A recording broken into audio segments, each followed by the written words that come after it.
Gravando. Boa tarde, a gente está iniciando mais um seminário de endocrinologia do exercício, do ambulatório da Unifesp. Eu sou Adriana Conholato, sou profissional de educação física, trabalho com a equipe transdisciplinar desse ambulatório e atuo na rede pública e também como personal e professora de Pilates. E hoje eu preciso começar agradecendo esse time do qual eu faço parte, que é da endocrinologia do exercício, que hoje, assim, nos 45 do segundo tempo, eu estava entrando para dar essa aula, a Fernanda, que é a nossa nutri aqui, me chamou e falou, Dri, repensa no tema, porque talvez seja melhor você falar com sarcopenia. E realmente, isso me antenou, porque eu fiquei lendo, estudando, e principalmente quando você traduz, você acaba perdendo um pouco da semântica da sua própria língua, né? Você vai indo, e aí quando ela me falou isso, eu falei, bom, a última aula que eu assisti de sarcopenia foi o Cristiano Barcelos que deu, então ele deve estar com tudo na ponta da língua. Falei com o Cris, ele falou, não tem nada determinado, mas eu acho que é importante não adjetivar o indivíduo. E realmente, né, pensando em tudo isso, então eu agradeço o Cris e a Fê, porque na última hora eu alterei o nome do tema para exercício físico para idosos com sarcopenia, porque quando você coloca um adjetivo no indivíduo, e principalmente aquele adjetivo não é uma coisa agradável, você rotula de uma forma que às vezes inibe ele a pensar numa melhoria ou a pensar numa propensão de retroceder àquele estado que ele está. Você já causa ali um impacto negativo. Então, é muito importante a gente já começar a pensar na abordagem e na semântica do que a gente vai falar, porque isso pode ocorrer no sucesso do nosso tratamento com esse indivíduo. Então, a gente vai conversar sobre isso. Quem quiser me interromper, fique à vontade. Eu vou falar sobre definição, avaliação e especificamente sobre os exercícios. Segundo a vista, né, da Sociedade Brasileira de Geriatria, segundo o último consenso europeu, tem algumas bases aí que já vêm de 1989, onde definia a sarcopenia como um declínio da massa muscular esquelética. A gente também nessa definição do grego, sarx, que era carne, e penia, que era perda. Então, a perda da carne, né, a perda do músculo. Depois, esse conceito foi sendo estudado e foi em 2010, teve um reajuste aí, dentro do mesmo consenso, e em 2018, eles lançaram a segunda versão, que incorpora um raciocínio mais voltado para a funcionabilidade desse músculo, não só para pensando em quantidade que ele apresenta. E aí eles incorporaram essa sigla FACS, que vem de uma outra proposta, FIND, que diz sobre avaliar, confirmar e estabelecer, e falar sobre a gravidade desse processo sarcopênico que a pessoa se encontra. Então, quando a gente fala em encontrar os casos, eles estabelecem alguns protocolos que são bem importantes para a gente peneirar quem é que está com sarcopenia, né? A gente tem um questionário bem estabelecido, que é o SARCEF, que ele fala justamente, ele é rápido, é simples de ser aplicado na própria clínica, no consultório pode ser explicado, já eu vou mostrar, e ele vai fazer essa peneira. Bom, o indivíduo tem ou não tem? Se ele tem, eu vou passar para avaliar como é que está essa sarcopenia. Se ele não tem, é importante eu revisitar em algum momento e refazer esse teste, porque se ele não tem, ele pode ter em outro momento, na próxima consulta, enfim, não é uma coisa que, não tem, nunca vai ter, né? A gente tem que ficar atento a isso. E quando eu falo a gente, porque esse questionário, ele tanto pode ser aplicado por endocrinologistas, como pelo profissional de educação física, como pelo nutricionista. Ele é um questionário simples de ser tanto preenchido quanto depois avaliado.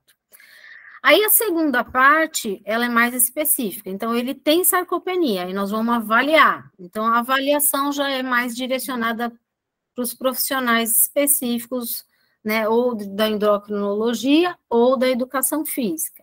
Não que um nutri, um psicólogo não possam fazer, mas vai requerer um pouco mais de treino para eles terem um resultado fidedigno disso.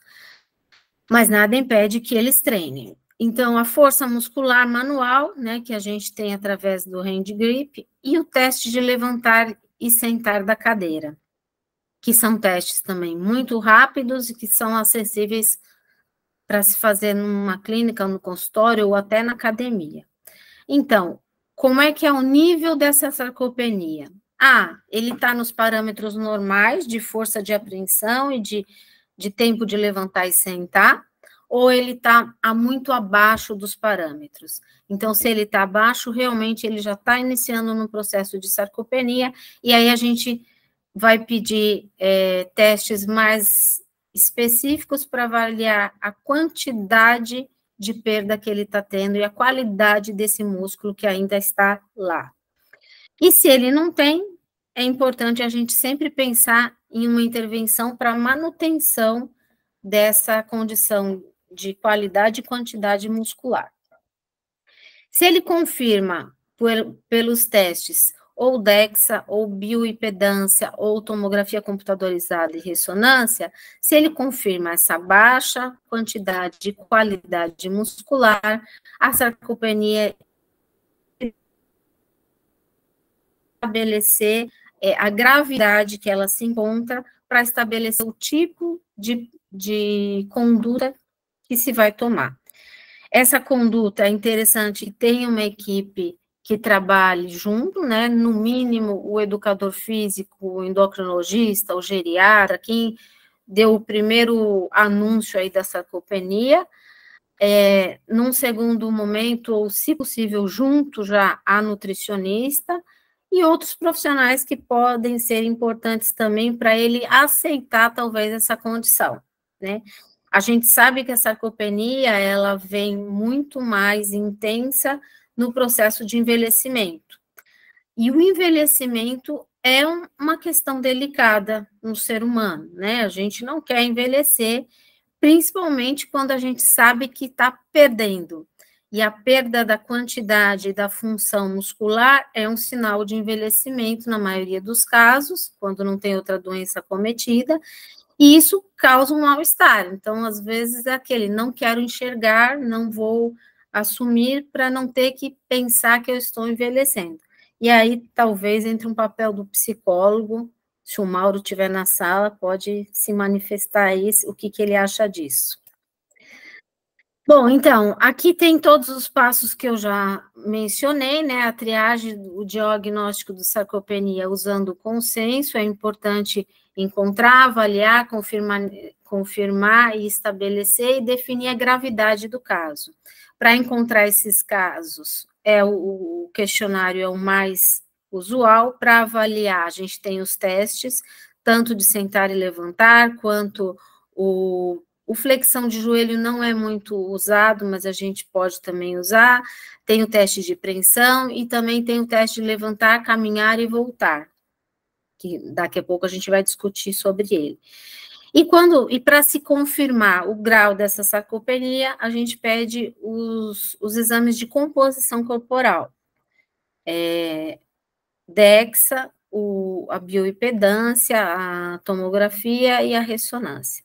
E quando a gente estabelece essa gravidade, a gente vai tratar, ou pelo menos tentar estancar para que ela não piore. Então, agora vamos falar um pouquinho sobre os testes.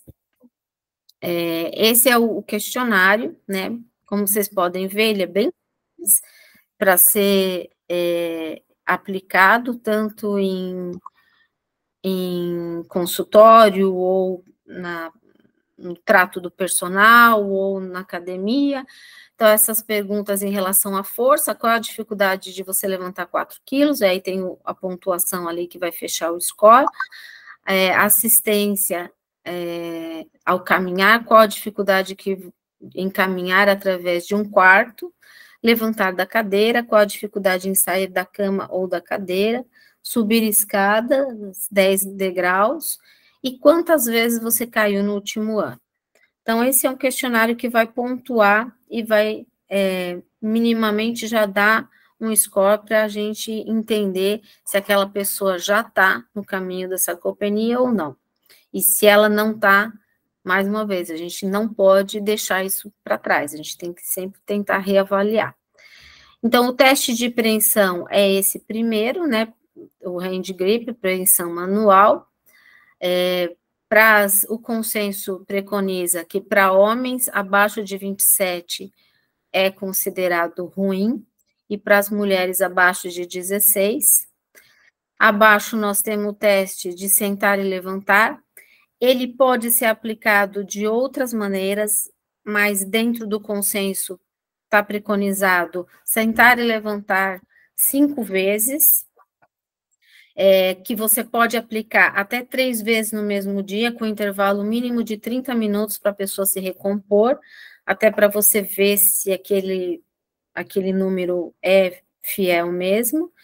Então, quando esse tempo for maior de 15 segundos, para 5 levantadas e sentadas, é um valor ruim. É importante a gente ter em mente e não esquecer isso do protocolo. O sentar significa encostar o glúteo no assento. Porque quando eu faço isso, eu vejo muitas vezes eles aproveitarem as alavancas e nem chegar a encostar o glúteo, porque aí fica muito mais fácil, né? E aí você exige menos força e menos dessa qualidade de movimento.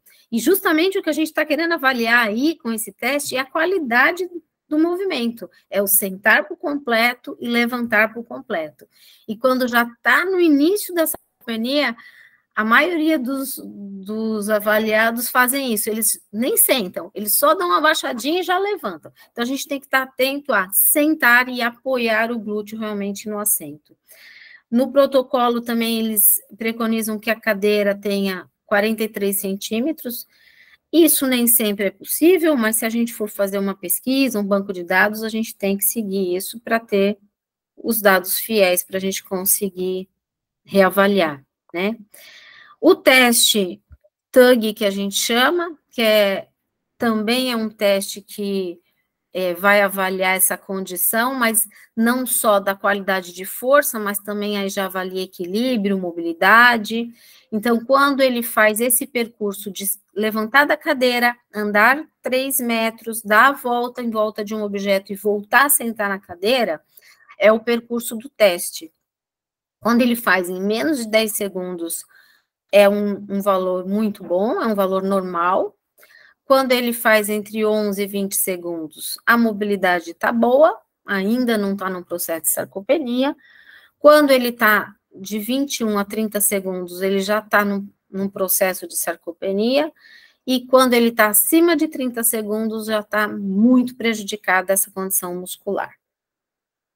O DEXA, aqui à nossa direita, ele vai justamente dar os dados da composição corporal.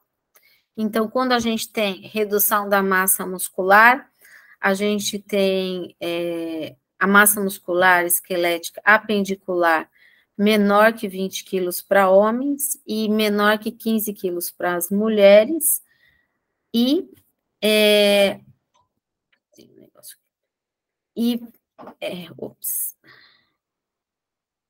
quando a gente tem... Espera só um pouquinho aqui. Para mim, é o compartilhamento, Adri. Oi?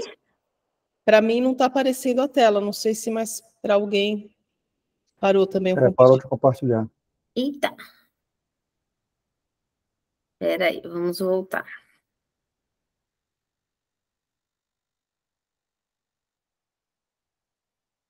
E agora?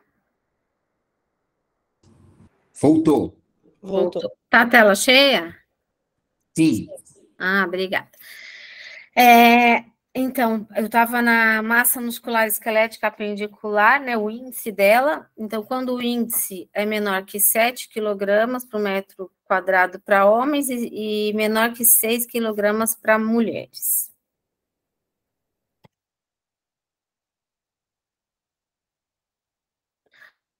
Bom, então, esses testes são os testes mais usuais para a gente, e as avaliações, para a gente realmente mensurar ou começar a pensar num processo de sarcopenia.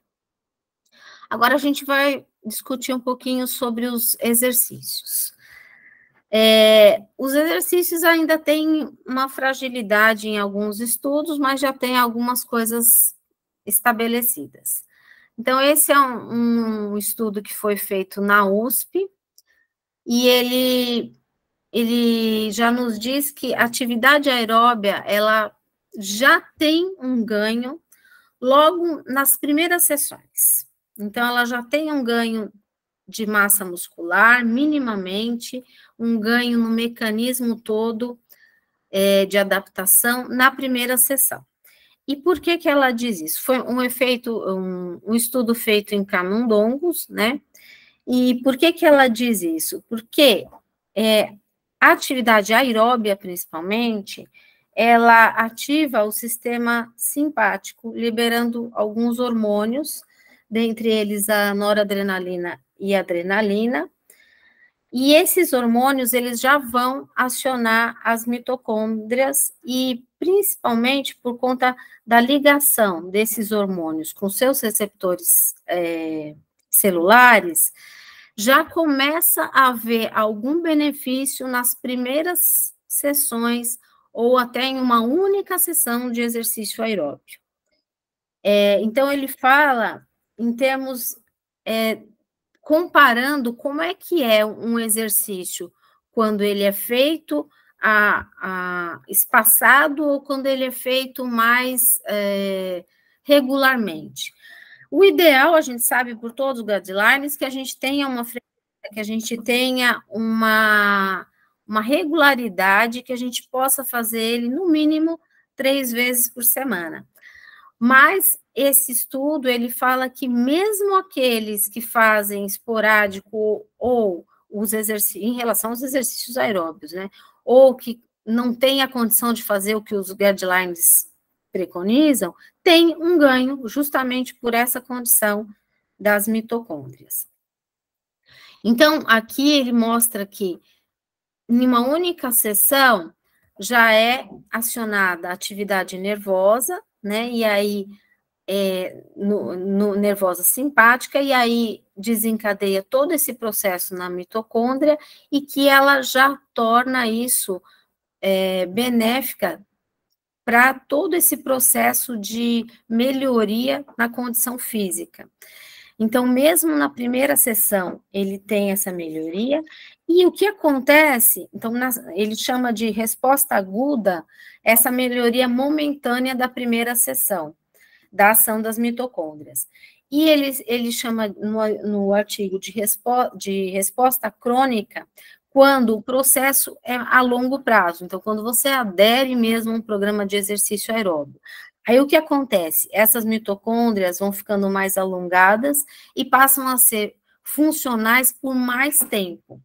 Então, por mais tempo, isso pode conectar com a próxima sessão de exercício que você vai fazer. Então, quanto mais você faz, mais elas vão ficando funcionais para reagir ao que tudo que está acontecendo no corpo. Esse outro artigo, ele fala sobre os diferentes tipos de treinamento físico na composição corporal e no desempenho dos idosos com obesidade e sarcopenia. É uma revisão sistemática, é uma meta-análise, né? E a gente sempre fica naquele questionamento, mas qual exercício é melhor?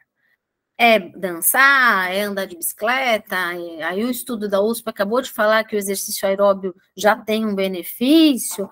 Qual que eu vou indicar para esse paciente, né? Então, a gente vê nesse estudo que os que foram incluídos, né, foram exercícios resistidos, aeróbios e o treinamento combinado. Além do treinamento combinado desses dois, eu achei interessante também, porque nem todos os estudos citam a flexibilidade como uma das modalidades para se analisar. Então, foram, ao todo, adultos acima de 60 anos, com obesidade sarcopênica, foram 2.100 participantes, né? Quais os desfechos desse estudo foram as mudanças na composição corporal, então, tanto em massa muscular quanto em massa gorda, e as medidas de desempenho físico, que é a velocidade da caminhada, a força e o equilíbrio. Então, quais os treinamentos, né? Quais os resultados? O treinamento resistido melhorou a massa muscular e a força. O treinamento combinado de aeróbio e resistido foi mais eficaz, porque ele consegue melhorar tanto a condição da composição corporal, quanto a condição cardiopulmonar. E isso vai dar um equilíbrio melhor em todo esse organismo que já está fragilizado. O exercício aeróbio sozinho, ele teve melhoria modesta na redução da massa gorda, mas não teve um efeito esperado ou benéfico no ganho de massa muscular e no ganho de força. Então, a gente continua com aquele preceito que o exercício combinado é o melhor. Aqui eu peguei até de 2 aulas que eu assisti do Cris, que falavam justamente sobre a sarcopenia e a obesidade. A gente sabe, por todos os estudos já, e todas as aulas que a gente tem assistido, inclusive nesse canal, que a obesidade é um mal que está se alastrando cada vez mais, inclusive em crianças, e a gente vai ter números alarmantes, né? Então, e ela induz muito mais o grau de sarcopenia numa pessoa. Então, esse estudo, ele fala em relação à força muscular desses indivíduos com obesidade e sarcopenia, e aí ele nos diz também sobre cada tipo de exercício, só que aqui ele não leva em consideração os exercícios de flexibilidade. Então, os exercícios aeróbios mantêm 4%, os exercícios de resistência, 19%, então, quando ele fala resistência, a gente também pode traduzir por exercícios resistidos, e aí a gente tem musculação, pilates, yoga em alguns graus, e etc. E os exercícios combinados mantiveram 18% em relação à força muscular. O teste de performance, no gráfico aqui do lado, ele também teve uma melhora muito significativa nos exercícios combinados. Aqui a gente teve uma mudança de peso bem significativa nos exercícios aeróbios, mas a gente, comparando com os outros gráficos, a gente vai entender que nem sempre a mudança de peso, quando ela está imbuída da mudança da perda de massa gorda, ela também está perdendo massa magra, por isso o peso da balança nem sempre é o que nos importa, mas a composição desse peso, e aí a gente vai para esse outro gráfico que fala da massa magra, né? Então, a combinação dos dois tipos de exercício trouxe a menor perda de massa magra. Esse outro estudo, ele vai falar sobre o efeito do HIIT, que a gente já falou bastante aqui também, a gente discute bastante isso no ambulatório, né? Então, os efeitos do HIIT para força muscular, para prevenção e tratamento da sarcopenia em idosos. Foi uma revisão sistemática. O HIIT é um treinamento intervalado, de alta intensidade, predominantemente aeróbio. Ele tem adaptações dele aí em várias sites e etc., que as pessoas acabam fazendo até meio anaeróbio, mas a raiz do HIIT é aeróbia, né? Ele foi criado para performance aeróbia. Então, quando a gente fala em HIIT, a gente está falando de exercício aeróbio. E aí, nesse estudo, ele é uma meta-análise, partiu de 224 estudos. Desses 224 foram afunilando, ficaram 5 estudos. Quando a gente olha para 5 estudos, a gente já tem uma ressalva, porque não é uma coisa, né, que vai dar para multiplicar isso para uma população extensa. Mas, enfim, tem que se considerar. Vão vir mais aí para frente outros estudos que a gente vai poder até falar mais e ter mais certeza dos resultados.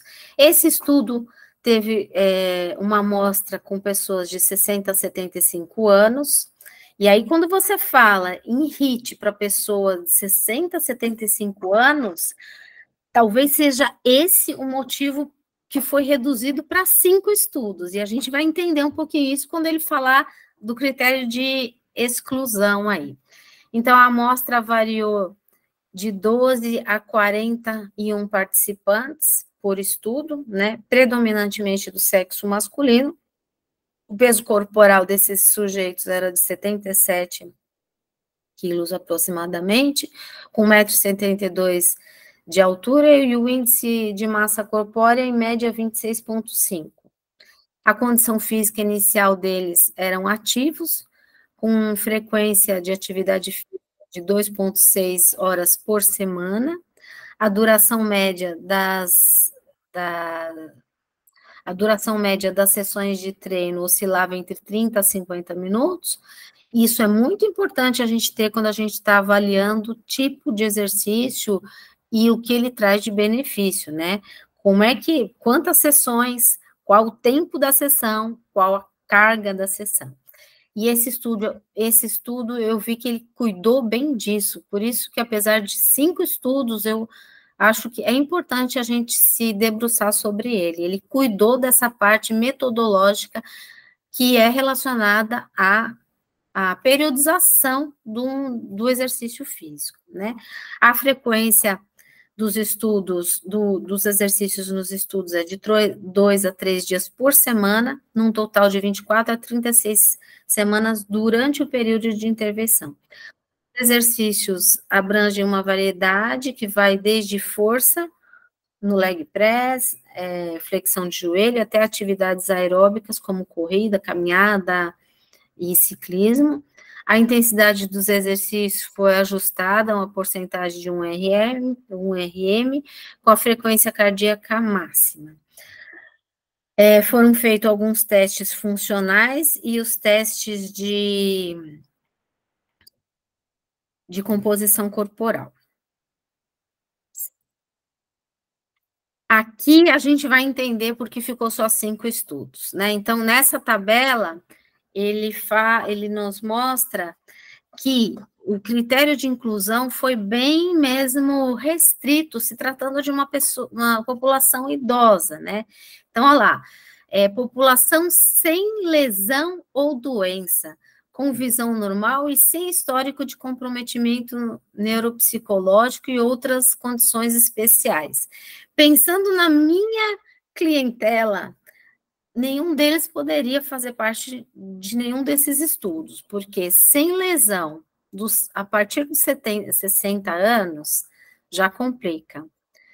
Com a visão normal, um indivíduo de 70 anos também não é fácil de se encontrar. Então, por isso que tiveram tão poucos estudos, que ele foi realmente bem afunilado, né? Intervenção, estudos com protocolos de treinamento intervalado de alta intensidade, estudando os efeitos do exercício de força elaborados com um grupo de intervenção e um grupo controle. Então, ele só pegou realmente quem estava avaliando o HIIT. Condições de controle passivo, resultado, melhoria da força muscular, e o desenho dele foi randomizado ou não randomizado. Os critérios adicionais, somente estudos indexados originais. E aí tem os critérios de inclusão, de exclusão, né, que foram as patologias, alguns tipos, além da sarcopenia, e, enfim, todos esses critérios que, se a gente for ver, é muito complicado você encontrar nessa população com essa faixa etária.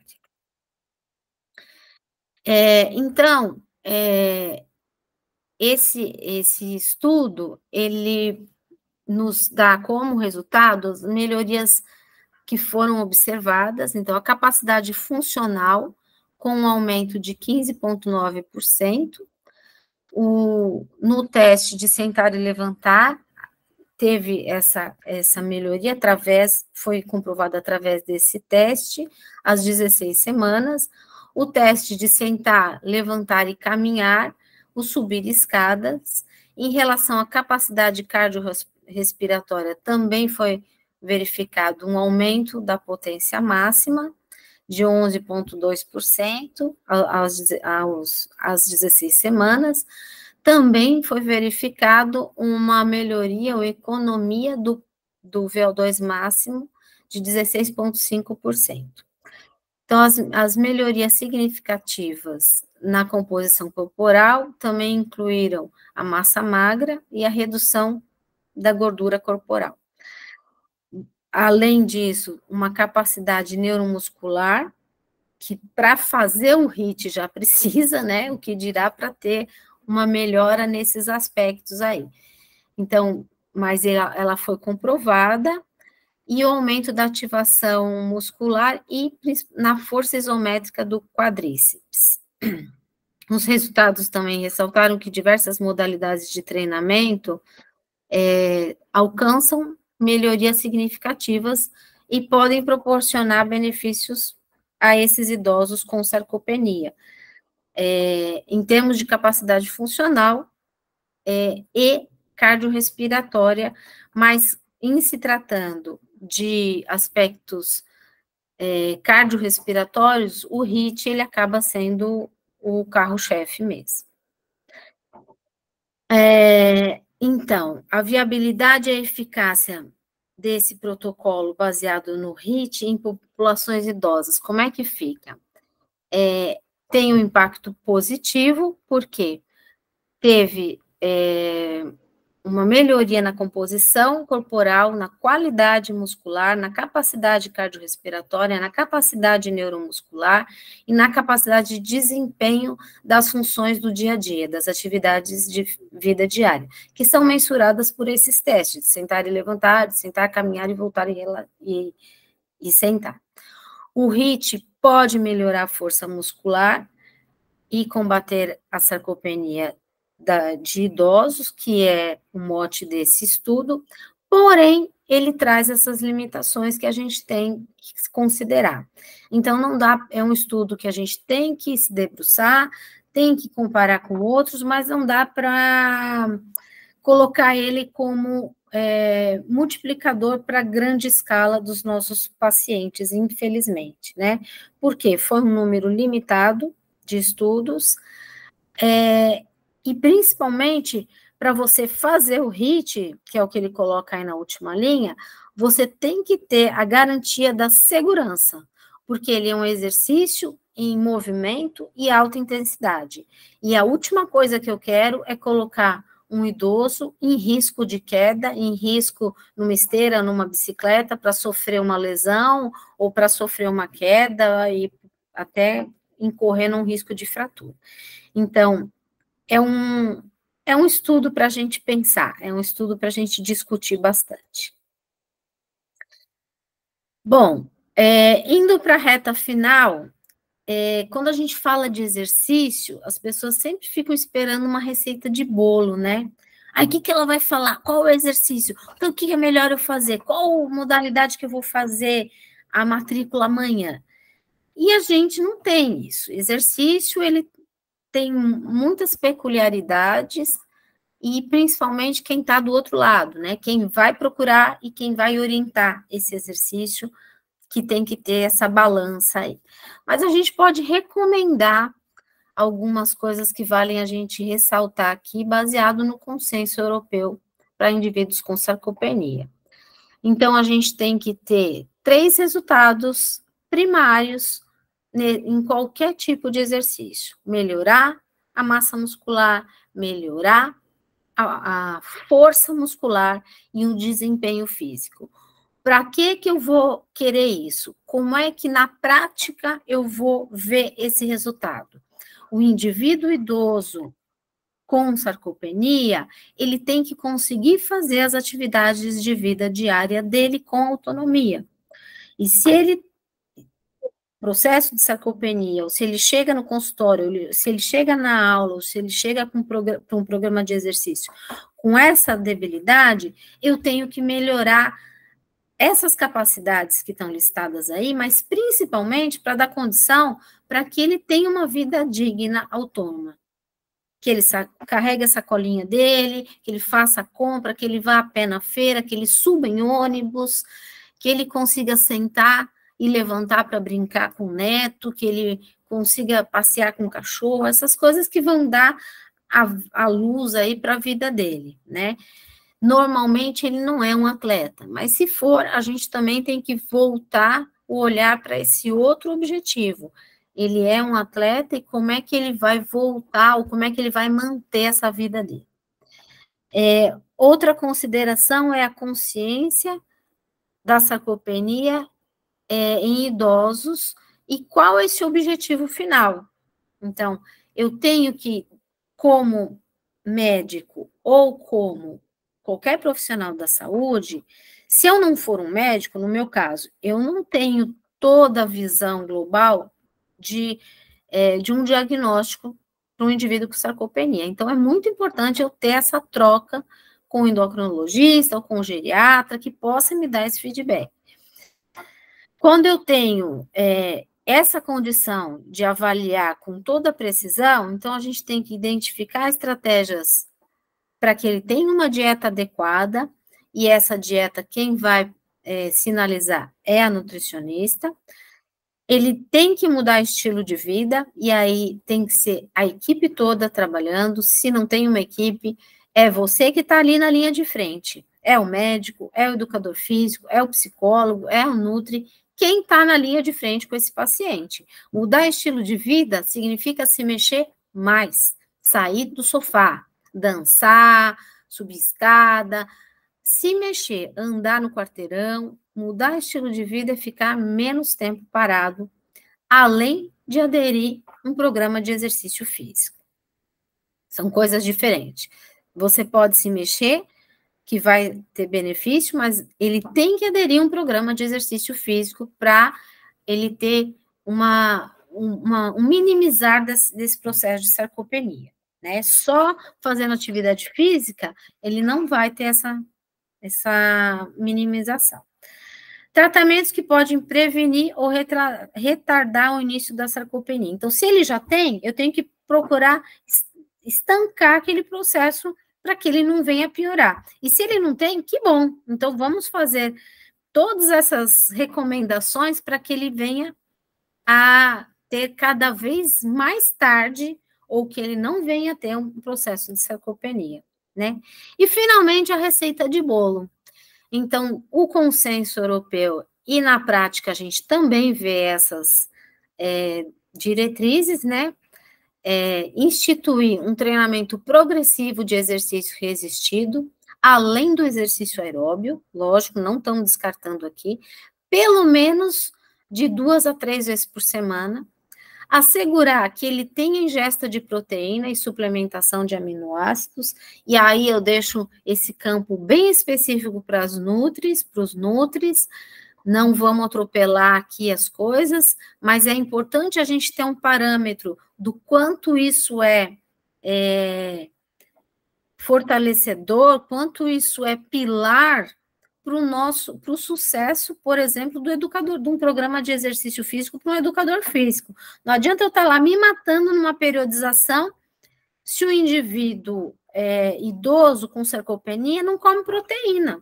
E isso é muito comum, eles diminuírem a quantidade de proteína.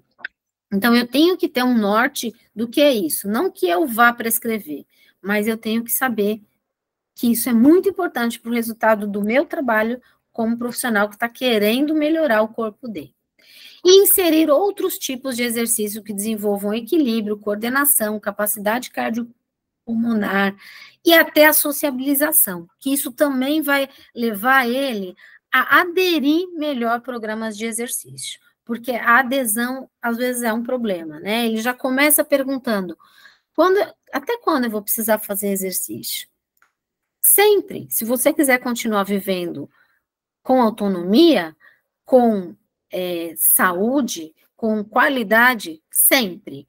Então, os exercícios de dança, de yoga, tai chi, todos eles devem ser englobados num programa de exercício. Nem que ele passe de vez em quando, que não seja parte da rotina sistemática, porque o nosso foco é ganho de massa, ok, mas ele tem que passar, ele tem que vivenciar, o corpo dele tem que experimentar outras experiências motoras. E aproveitando esse mês, a gente fala aí em termos de músculo saudável, né, que é esse projeto aí, Abril Esmeralda, que é justamente contemplando também a sarcopenia e esses indivíduos idosos com sarcopenia, para que eles tenham vida longa, mas com qualidade, com autonomia. Eu deixo aqui o meu agradecimento e a gente abre para discussões e perguntas.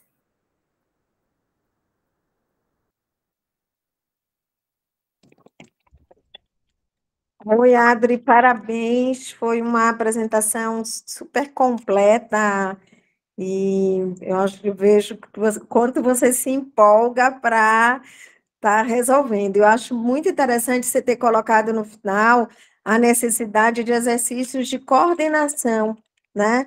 Porque o idoso, ele precisa aprender a cair.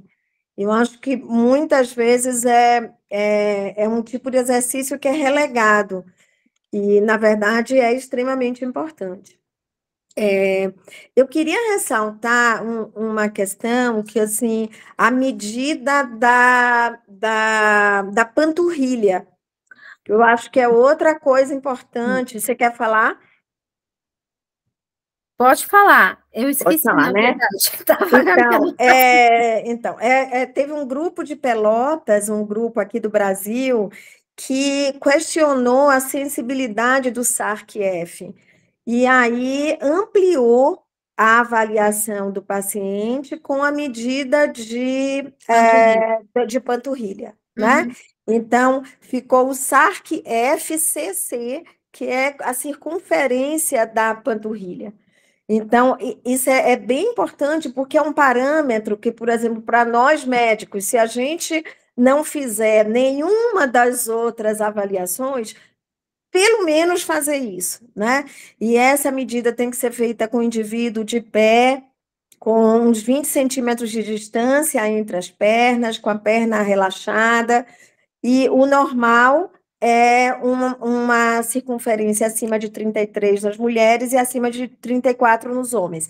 Então, eu acho que é muito importante a gente estar falando isso exatamente porque existe uma correlação muito grande entre essa circunferência e a massa magra, né? Então, o próprio consenso europeu admite isso, e eu acho que foi uma contribuição extremamente importante desse grupo de Pelotas, assim, uma contribuição, na verdade, mundial, né?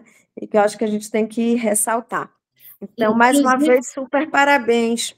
tem um artigo que fala que quando nenhum desses testes são possíveis, até talvez pela debilidade do paciente, que a medida da circunferência da panturrilha é super fidedigno.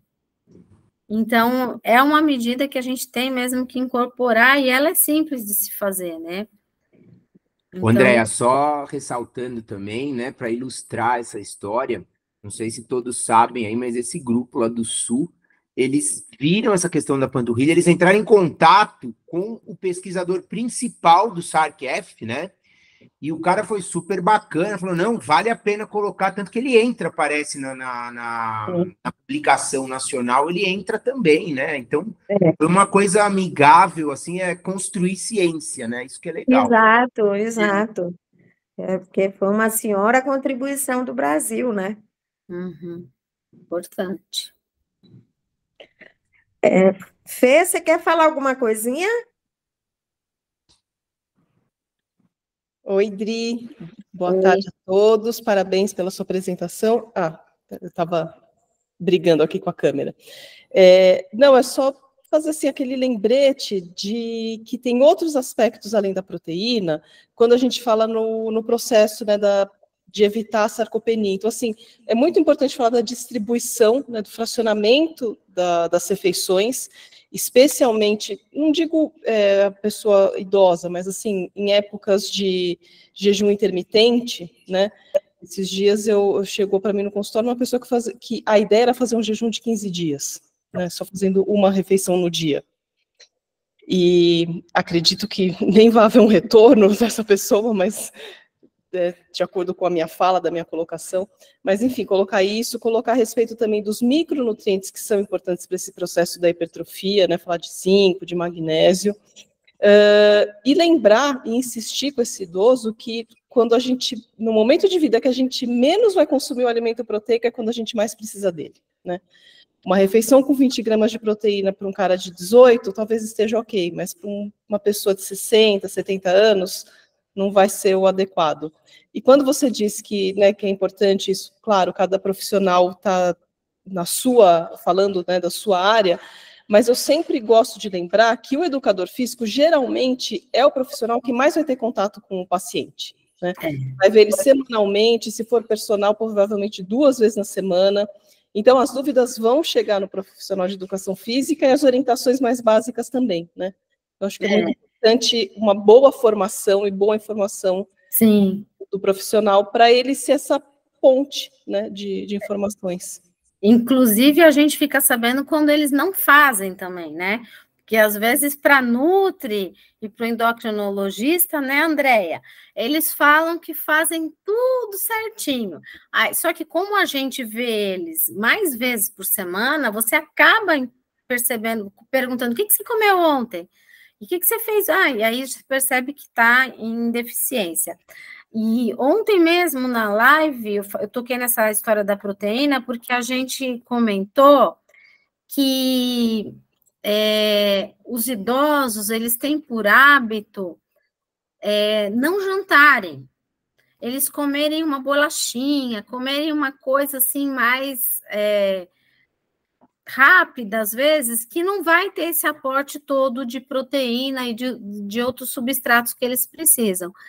E isso é real mesmo, né? Eu trabalho com alguns idosos, e inclusive a minha mãe, eu já falei muito para ela isso, ontem ela assistiu a live, aí que caiu a ficha, que santo de casa nunca faz milagre, mas ela falou, é verdade, né? Então, é importante a gente se atentar a esse público específico, porque eles têm essa característica de deixar de comer carne, porque ela é de mais difícil digestão, porque o dente já não ajuda, porque pesa no estômago, e além disso, não fazer no mínimo 2 refeições com boas proteínas, né? Acho que o Cris quer falar. Não, eu tô curtindo o papo aí, e Fê, você tem que inventar um pão com manteiga com um aporte de proteína, porque é uma delícia um pãozinho com manteiga, tá? Bom, mas, assim, só colocar uma coisa além, Adri, a sua aula foi excelente, totalmente adequada para o tema, foi super completa mesmo, como a Andréia falou. E como eu tenho estudado bastante a questão do diabetes também, da mesma forma que tem que cuidar da dieta, senão os resultados não vão aparecer. Isso vale até para os educadores físicos, né, que estão acompanhando e tal, porque às vezes a glicemia não está controlada e os resultados também não são bons. A glicemia alta vai atrapalhar muito, aumenta a inflamação, produto final de glicação avançada no músculo, estresse oxidativo, tudo aquilo que não deixa o músculo desenvolver legal, né? Então, ter o controle glicêmico também é importante, mas é só uma contribuição, que não era o objetivo da aula, para a gente colocar no contexto. Mas parabéns, meu. Tô de queixo caído aqui. Excelente aula. Parabéns. Obrigada. Eu acho que o Rosivaldo quer fazer uma pergunta. Oi, estão me ouvindo? Sim. Parabéns pela sua apresentação. Eu queria trazer só um pouco de uma experiência que eu tenho trabalhado com idosos, e quando você fala a respeito do treino de cardio, né? O aeróbico, o que eu tenho feito dentro da academia? É algo mais específico, né? Eu tenho colocado eles no remo. Então, como eu travo os pés dele e eles trabalham segurando a parte do remo, então eu tenho feito HIIT com ele, né? Você falou um pouco a respeito do HIIT. Então, eu tenho feito HIIT curto com eles e tem dado muito certo. Acho que seria interessante quem trabalha com idosos, se tiver a oportunidade de entrar na academia, colocar também no HIIT, porque é um treino mais seguro. Então, seria essa a minha colocação. E agradecer pela oportunidade do grupo. Parabéns pela sua apresentação. Obrigada pela sua contribuição. O remo, eu realmente não vi nenhum estudo falando sobre ele, talvez seja um caso de procurar mais, investigar, ou até propor um estudo, mas realmente ele é bastante seguro, porque ele tem uma proposta aeróbia, mas ele não tem grande exigência de equilíbrio, por exemplo, né? Mas não vi nenhum estudo falando sobre ele, mas interessante, obrigada. Eu queria também só dar uma dica, né, de acordo com essa fala do Rosivaldo, que não é uma questão não é uma pessoa idosa, né, mas tem uma pessoa no ambulatório, até pedi para conversar com o time da educação física, que não tem condições de fazer atividade física pelo próprio IMC, né, pelo quadro de obesidade, sente muitas dores na perna. Então, eu falei, conversa com a Adriana, conversa com o Marcos, para ver se não existem exercícios que possam ser feitos só com a parte superior do corpo, né, e aí ajudar nesse processo aí da mudança da composição corporal, ainda que não seja um gasto energético muito grande, mas para ajudar na massa muscular. Então, assim, como eu acredito que seja algo que não é só essa pessoa, né, essa pessoa me trouxe o problema, mas vários outros devem, né, conviver com esse problema, só para a gente também trabalhar isso, né, não digo que vai ser um remo, porque, né, isso é algo mais difícil de achar, mas essa colocação do Rosivaldo me fez lembrar dessa pessoa e acho que é importante a gente também conversar a respeito dessas limitações e possíveis soluções. Sim, e isso vai muito de encontro aos idosos, porque tem vários idosos que já estão num processo de sarcopenia, por exemplo, eu tenho 2 casos que eu trabalho, que eles já não conseguem, por exemplo, andar na esteira, nem no elíptico, nem caminhar sozinhos, tem que caminhar com andador. Então, o que é mais plausível para eles? Bicicleta estacionária horizontal, porque aquela vertical ele também não se equilibra. Então, tem um ganho ali? Muito pouco, mas pelo menos a gente estacionou. Ele deixou de piorar, então ele ainda toma banho sozinho, por exemplo, por conta desse estacionar que a gente conseguiu com o processo de sarcopenia. Ele tem outras comorbidades, mas pelo menos a sarcopenia a gente conseguiu dar uma estacionada, e isso é uma boa lembrança, sim. Obrigada, Fê, e obrigada, Rosivaldo. Turma, eu me despeço de vocês, que eu estou indo para o ambulatório agora, então para não chegar muito tarde, tá? Parabéns, Dri. Tchau, Obrigada. turma. Boa semana para todos. Obrigada pela sua colaboração e a do Cris hoje. Gente,